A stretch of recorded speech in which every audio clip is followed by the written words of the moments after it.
Cameron, what are your thoughts on IKEA? I love IKEA. Probably like way too much. IKEA's great, right? It is. Pretty cool. Actually, I have a bookshelf back here that was made in IKEA. My chair I'm Your sitting chair. in. That chair you're sitting in? I Yes, believe from IKEA. I believe there's an interesting story that I've never heard.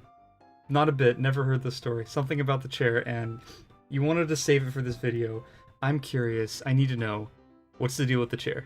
Okay, it seemed like a good idea at first, but now I'm kind of like hesitant to tell the story because I did steal this chair from IKEA.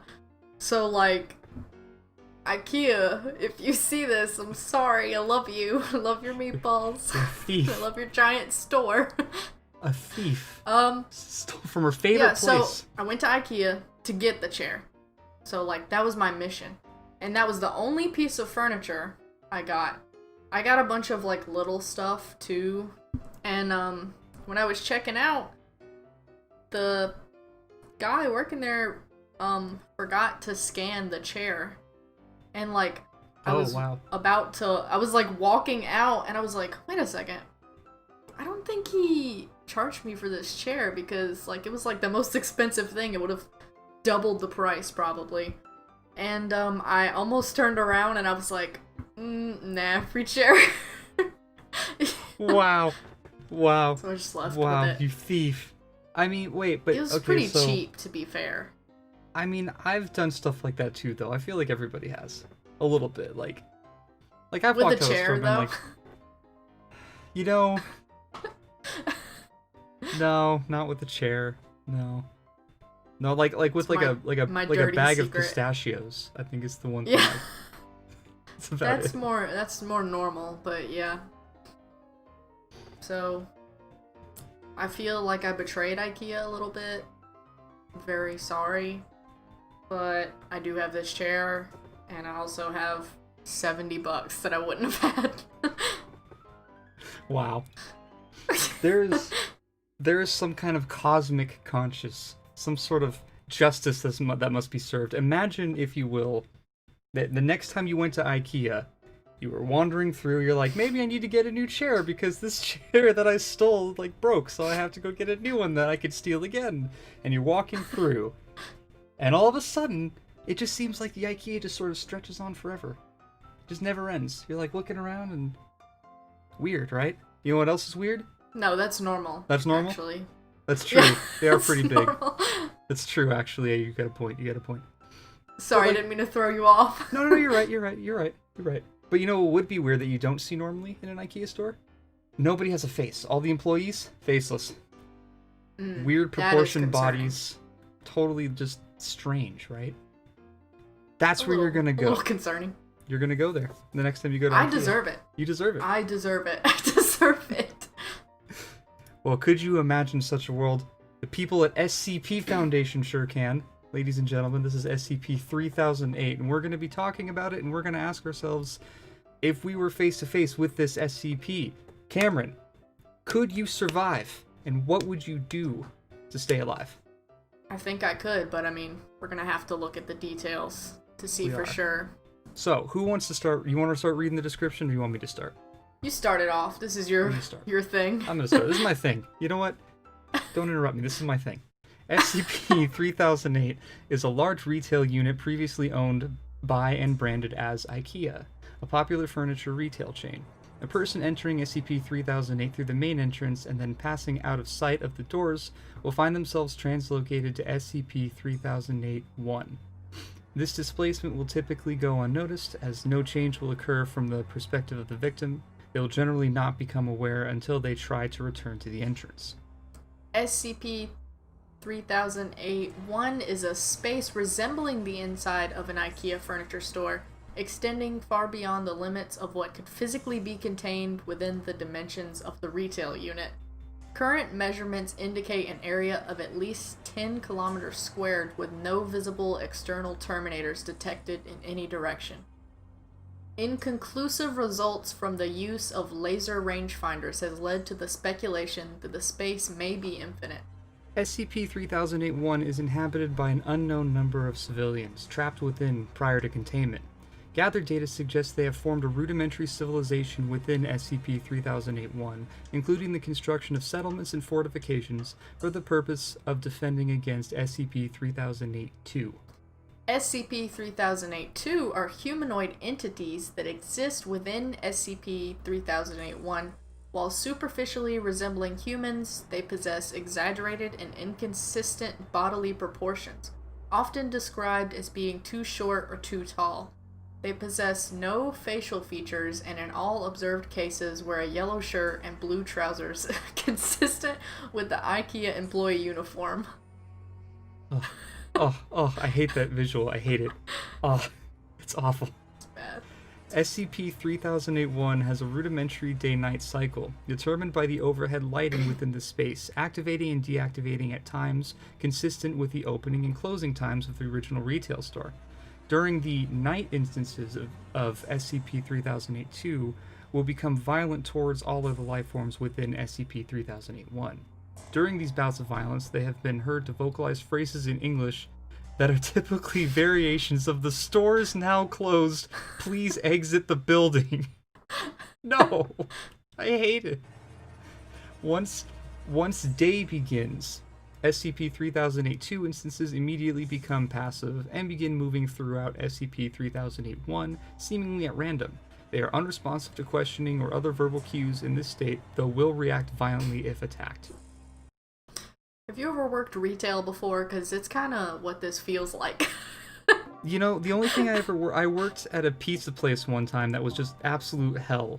Yeah. But I know what you're talking about because I had a friend who worked retail like 10 months, and or actually no, more than that, like over a year, and she was telling me that like when it's closing time, it's closing time. You know, like, get out. Yeah, well... Because people will stay there way past the time they're supposed to leave, and then it's hard for the employees because they have to do inventory, and then they've got to, like, reorganize stuff. Mm-hmm. Well, conveniently, I work retail right now, so, I mean, so far, kind of relating to 3008 too. Just a little bit. Wait, you're relating to the monster, though? I mean, what? When it's time to get out... You got to get out. It's time to get out. It's time to get out. What is it? The store is now closed. Please exit the building. Please exit the building. SCP-3008-1 is known to have one or more exits located within, though these exits do not appear to have a fixed position, making it difficult to leave SCP-3008-1 once inside. Using any other door besides the main entrance to enter the structure or breaking through the walls of the retail unit leads into the non-anomalous interior of the original store. So... Since containment began, 14 individuals have managed to exit SCP-3008. Following extensive debriefing, all individuals have been administered amnestics and released. What were you going to say? So, I didn't realize that, like... within this lore, people have gotten out, or that you could get out, and none of them remember that they're there. Oh, okay. Oh, because the SCP Foundation administered those amnestics, so they have no idea that any of that even happened. Okay, so. But imagine. So before we really get into, like, how would you get out? It's good to go ahead and see that. Once you get out, you'll be fine. I mean, you won't remember it. But it's not like you're dead or like your mind is altered or something. Right. That's true. There's no like permanent, well, except for death. But there's no like permanent consequences for walking into 3008. Yeah. I mean, like, if you get out, you're fine. Right. So knowing that there's no psychological damage this causes except for like the trauma of existing through this nightmare situation. But you forget it. And so basically, well, yeah, that's only because it's a Euclid now. So the SCP Foundation like has it under control. Oh, they were erasing. Okay. Yeah, they are the one giving amnestics to the people who escaped. They're also, I think I was reading some of the incidents. You guys can read them on your own time because there's actually a lot of them. We don't want to get into it, but one of the incidents was like somebody, like there was actually members of the staff at the Foundation that were actually going in there and trying to rescue people. So it's interesting because it's very much like a real world scenario in such a sort of like silly but also strangely terrifying situation. So, personally, I was absolutely terrified of Slender Man. And basically, these employees are just like Slender Man with an IKEA outfit on, which is like so misleading for me. I find comfort in IKEA. So, honestly, yeah, that's like, the weird thing too. I don't know if mentally I can make it out. Like, I'm just gonna break down and start crying in this IKEA. Like, you would never see. That's the weird thing to me too. I feel like if I walked into this world, it would be weird at first because you have to like adjust to the survival of like these things are trying to kill you when the lights go out. Yeah. But there's something I don't know, maybe it's just an American thing, I don't know, but there's just something really comforting about like Targets and IKEAs. You know, like you just like walk in and you're like, oh, this is nice, this is a happy little trip. And I feel like it would just feel like that all the time. Like I wouldn't be worried, so I would just be not really fully on my guard. Yeah. And I would just end up very, very dead. Basically, the effects of capitalism are deep-rooted in our solution. How comfortable are you with capitalism? That will determine if you can make it out of this IKEA. Yeah, no kidding. You know, I think I might be more comfortable with capitalism than I want to admit. I'm worried now. Well, are Swedish people more likely to survive? Got like some sort of immunity or something. Now there's a question. It's a good question, right? It's a good question. You know, if you think about it, their bodies would be more adapted to the food. Mm-hmm. Yeah, already. Because, okay, so there's one thing. Already a well-balanced Swedish diet. Yeah, the well-balanced Swedish diet of meatballs and pizza. $1 cinnamon buns. Exactly. You know, that's what they eat all the time over there, right? Yeah, it's healthy. I think PewDiePie is gonna sue us. I'm pretty sure. I kind of hope so. No, but like there's one thing that they didn't mention in this. I don't know where I read this. Maybe I didn't read this, but I could have sworn that there was like an infinite amount of food there as well. Like, you know, when you go to an IKEA and they have that food area, and they've got the conveyor belts that have the food that come, or not conveyor, you know what I'm talking about. Yeah, like a lunch food line sitting at that you can grab and pay kind for. of thing. Right, exactly. Like a lunch line thing. You want to skim the journal? But like those are infinite. Okay, yeah, you want to skim the journal because it might be maybe in there, there's... or you could search the page. It might be in there. Yeah, that's probably where I read it, actually. Yeah, because there's a lot in this journal, and I haven't read any of it. Did I? Yeah, I did. Okay, so it was in the journal. That's where I read. I apparently, because it's like way deep into the journal. Apparently, I have read the crap out of this journal just because I found it so fascinating, but I forgot. But the line goes, "We found some food in the shop. Guess the staff's restocked it during the night, which was nice of them. There was a telephone on the wall, so I figured I'd try it out. There was a voice on the other end, but they were just talking nonsense, yada yada." So the food gets replenished in this area. Like, you don't have to necessarily, you just have to find it. Like, you don't necessarily have to, like, kill, there's nothing to kill, because it's a store, right? So you don't have to worry about killing it, you just have to go and find it. So that, even that is sort of like an advantage, I think, in some ways, because it's like, hey, look, pizza. So, I feel like I got a game plan now. Mm-hmm. So, you walk into the IKEA, you realize, oh shit, this isn't IKEA, this is an SCP. And then you have until nighttime, or when the store closes, which is like, I don't know, 9 o'clock. So then you have until like 8 the next day. So you got like 13 hours of night that you have to survive. But during the day, you have to concentrate on getting food. And, well, I was gonna say, and looking for a way out, but if you lose the food, because it never ends. So if you lose the food while you're looking for a way out, then you're screwed. But if you don't look for a way out, then you're stuck in there forever. And you, I guess you can just accept your fate. I think there'd be a few this is things. my life now. Like, yeah, pretty much. Well, this is where I live now. But I think there's a few ways you could do it. Like, so the first night, of course, is going to be the hardest because you're not going to know what the heck's going on. Right? So you won't even know that the employees are hostile towards you. Like, how would you even survive that unless somebody told you? Okay, well, I mean, if you went in there right now, you would know. Right? True. Because I have read the SCP, I have prepared myself. Like the rest of the world should. We should all be ready for SCP 3008. That's all. That's all we need to get ready for. Everybody, this is why you read SCPs. Get on the webpage right now. Read all of them. All of them. Read all 6,000 all 6,000 of them right now. But yeah, so that would be... I mean, let's just assume, though, for the sake of this sort of, like, thought experiment we're going through, that somebody was there, or, like, somebody, like, made contact with you that was part of those civilizations. Because there's several, like, encampments set up. So, you know, let's say somebody comes along and like, hey, this place is going to kill you. You need to protect yourself for when the night comes. If you did that, yeah, you could probably find... The first thing you would want to find is food. That's definitely the first thing. Yeah.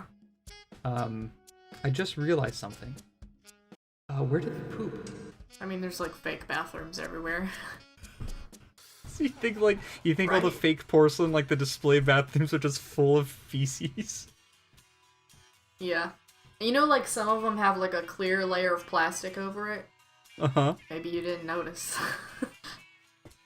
Maybe you just didn't notice. That's awful. I mean, you're in a high stress situation, like you gotta go. You probably have been holding it for a long time. Yeah. And you run to the 500 square foot apartment display and it's got the really tiny bathroom. You just like sit down and... Just do your business. It's right there. Do your business. You know? Gotta do what you gotta do. I know if I was in a high stress situation like that, I would need to poop. All the time. Like, all the time. Like, all the time. That's not gonna be good. That's not it's gonna not be gonna helpful. end well. It's gonna be a problem. Okay, so we've established eating and pooping. Those are the two most important things, I think. Yeah, obviously. But then... So, So the employees get mad when you're there after dark. So, you know, they're like, leave, the store is closed. Do you think that you could make them mad in the daytime by, like, shitting in a fake toilet? I don't think they care. I mean, like, real employees would care. Very much. You know? Well, that's what I'm saying. Like, how many similarities are there? That's a good question. How much can we compare these? You know, I'm just going based on what the information says. And in the SCP report, they said that they only go hostile when you attack them. Otherwise, they're passive. Okay. So I would think you could poop in the right. toilet right in front of them, and I don't think that they would do anything. Could you, though, while they were watching? I would. They don't have any eyes. Like, I wouldn't feel self-conscious. But you would know. But do they know?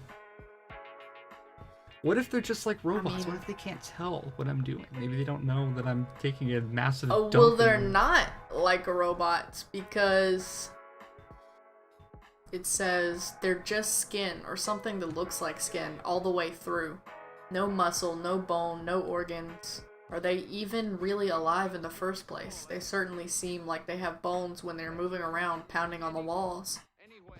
Yeah. No, that's just... Maybe they're just like awful. skin mannequins. Terrifying. Like skin mannequins that move. And then you know, it doesn't matter if you poop in front of them because they don't care. They're just mannequins. I mean... These are the important face questions. or no face?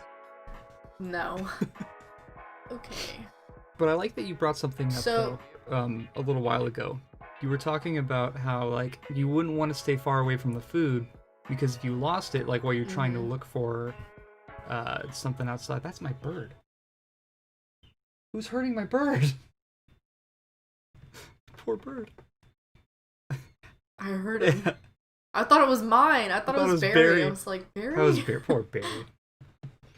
He's all freaking out now. So if you were trying to find an exit, you'd get lost, probably anyway, because you wouldn't really know where to look.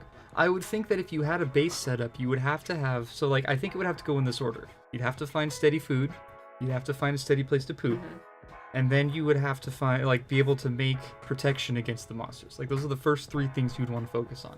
And then, like, once you did that, then you could start expanding into other things. Like, for example, you might want to consider, like, rudimentary map building. Right? Like, find some pages from books or whatever, and then start making maps out of them. So that way you could keep track of where you are. The little scrap paper and pencil that they give you so you can write down the number. Right, but instead you're using it to map out so you don't die. Yeah, exactly. And we know that an entrance does exist. It's not like it's impossible to... You can find it. It's just really difficult because the place is a gigantic maze. Okay, so once you get far enough... Once you can't see the entrance anymore is when you're teleported. So if you were able to trace your steps back, could you get out the same way you came in? Yeah. Or is that not even an option? I don't know. I think the way that they wrote it, it seems like probably not. I feel like what happens is, like, once you lose track of the entrance and you're teleported to this reality, then it's like, you know, it just sort of drops you. It's like being spawned into a video game. Like, it just kind of drops you in a random location, and then you have to figure out where to go from there. So then the question still stands, Cameron. Would you survive SCP-3008?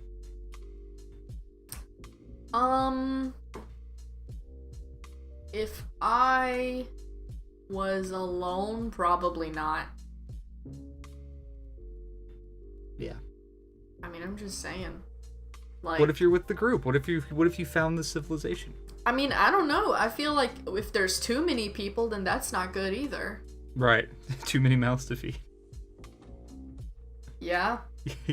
I mean, like, I could eat like 20 Swedish meatballs probably just by myself, so everybody else. And you know, they all want to do that too, so. Fight. Yeah, well, I will fight for it. Yeah. See, I would be worried the food would be like too good. Like, I'd want to eat too much of it. And then we'd run out of food. Okay, then you got like a Spirited Away situation. How so? You just start eating, and then you turn into a pig. Oh, right, yeah, true. And then you're a pig in the IKEA. Yeah, then you got a pig wandering around and then you're really screwed.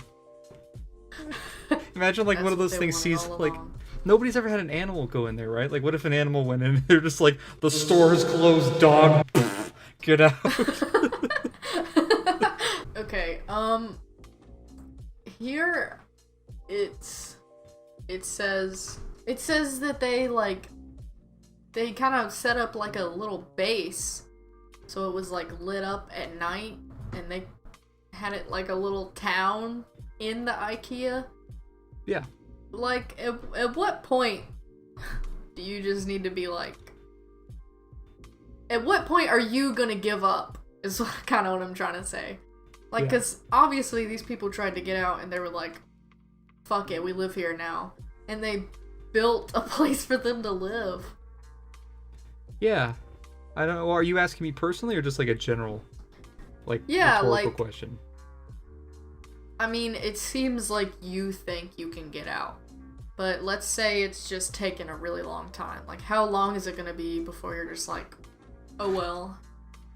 I don't know. I would just keep going, honestly. Like, the prospect of getting out one day, I think, would just keep me going long enough that I could eventually, like, even if I knew I had to stay there for, you know, days, months, or even years, like, whatever it takes to get out of there, I would do my best. But I think I would have to worry that at some point, because I'm really impatient, I think, in a lot of ways, and I'd have to worry about like at some point just sort of giving up and then just like barreling through the store and then just not, like, don't stop running until you find the exit. Like, it doesn't matter if the lights are off, just keep going. You got, like, you know, and then you have like 15 of these things like chasing you. So, like, if they were chasing you and then it was daytime again, do they stop? Yeah, I think that's how that goes. Okay. I mean, I could probably survive it for a good while. I think it would like drive me insane though. Yeah, I think it would drive anybody insane being there. It's like The Walking Dead, Well, I but think with that mannequins. would be the death of me. Yeah, the insanity. Yeah. Yeah. I don't know. You know, IKEA store, lots of things to look at. Swedish meatballs whenever you want. It could be worse. Whenever you can find them in an infinite landscape, sure. Well, don't worry about that. Sure. You know, in the journal it said that they never had short supply. So, Swedish meatballs whenever you want. That's how I see it. That's certainly a positive way of looking at it. I am a man of optimism. It's what I do. Alright. So long story short, you would go crazy, and I would try and sprint for an exit and then get mauled by 3008 too. That's what it sounds like is probably what would happen after we were there for like several months. Yeah. All right. Yeah. That sounds good. That sounds good. Well, if you guys think you could do better, let me know what you would do down in the comments. Until then, we're out of here. So thanks for watching. We'll see you guys next time. Bye.